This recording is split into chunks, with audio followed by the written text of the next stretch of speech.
Pada Juni 2021, angka kasus penderita COVID-19 di Indonesia sudah mencapai 2 juta dengan jumlah kematian yang terus meningkat hingga hari ini. Dalam menangani pandemi, banyak kebijakan yang telah dibuat pemerintah. Tetapi, apakah kebijakan-kebijakan ini sudah efektif?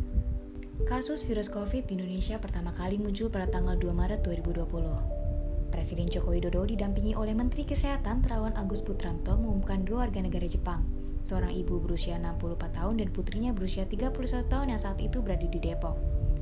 Kemunculan kasus pertama tersebut seketika mengakibatkan munculnya panik buying terhadap masker. Di tengah kepanikan masyarakat, pemerintah memberikan narasi yang menunjukkan bahwa COVID tidak akan bisa menjangkit orang Indonesia. Beberapa figur politik yang pernah menyatakan hal tersebut, misalnya Budi Karya, yang mengatakan masyarakat Indonesia akan tahan dari COVID-19 karena gemar memakan nasi kucing. Lalu Wakil Presiden Ma'ruf Amin memberikan pernyataan yang mengatakan bahwa susu kuda liar menjadi penangkal COVID-19 tanpa didukung bukti medis. Menteri Koordinator Bidang Kemaritiman dan Investasi, Luhut Binsar Panjaitan juga pernah mengatakan, iklim tropis yang dimiliki Indonesia dapat mencegah masuknya COVID ke dalam negeri. Pernyataan selanjutnya bahkan juga muncul dari Presiden Joko Widodo. Ia berencana akan memberikan diskon objek wisata Indonesia untuk menarik turis asing sehingga dapat membangkitkan sektor perekonomian pariwisata. Padahal di waktu yang sama, banyak negara sudah mulai melarang warga negara untuk berpergian demi mencegah penularan COVID. Setelah jumlah penderita COVID semakin meningkat, pemerintah menerapkan kebijakan pembatasan sosial berskala besar atau PSBB, di mana kebijakan meniadakan sekolah tatap muka atau biasa disebut dengan PJJ, menerapkan work from home atau WFO terhadap pekerja liburan sekolah. Pada Mei, pemerintah kemudian memberikan aturan larangan mudik bagi masyarakat.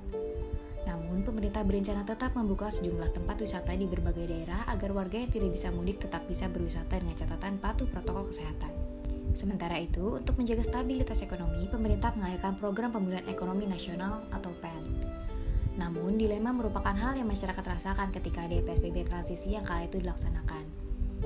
PEN bertujuan memberikan bantuan bagi masyarakat untuk menjaga daya beli atau konsumsi masyarakat. Total biaya program PEN adalah sebesar 582,15 triliun. Program-program yang ada dalam PEN adalah Keluarga Harapan atau PKH, Kartu Sembako, Diskon Listrik, Bansos Tunai Non-Jabodetabek, Bansos Sembako Jabodetabek, BLT Dana Desa, Kartu Prakerja, Logistik atau Pangan atau Sembako.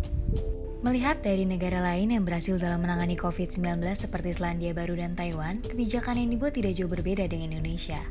Tetapi yang membedakan adalah kematangan dan kesiapan dalam pelaksanaannya. Selandia Baru menerapkan kebijakan larangan masuk warga negara asing setelah kabar muncul kasus kematian pertama orang di luar Cina, yaitu seorang laki-laki di Filipina. Padahal ketika itu belum ada kasus positif di Selandia Baru. Keberhasilan Selandia Baru dalam menangani angka penyebaran COVID juga didukung dengan penerapan karantina wilayah sedini mungkin sejak kemunculan dan komunikasi efektif antar pemerintah dan masyarakat sehingga menciptakan kepatuhan publik. Negara lain yang juga sukses dalam mengatasi pandemi di Asia adalah Taiwan. Pemerintah Taiwan memberlakukan kebijakan seperti melakukan kontrol perbatasan, menjaga pasokan masker, dan menggunakan teknologi untuk mengidentifikasi keberadaan pasien yang dicurigai telah tertular. Dalam menjamin kesejahteraan rakyatnya, pemerintah Taiwan memberikan tunjangan harian $30 kepada mereka yang terkena dampak karantina selama periode 2 minggu.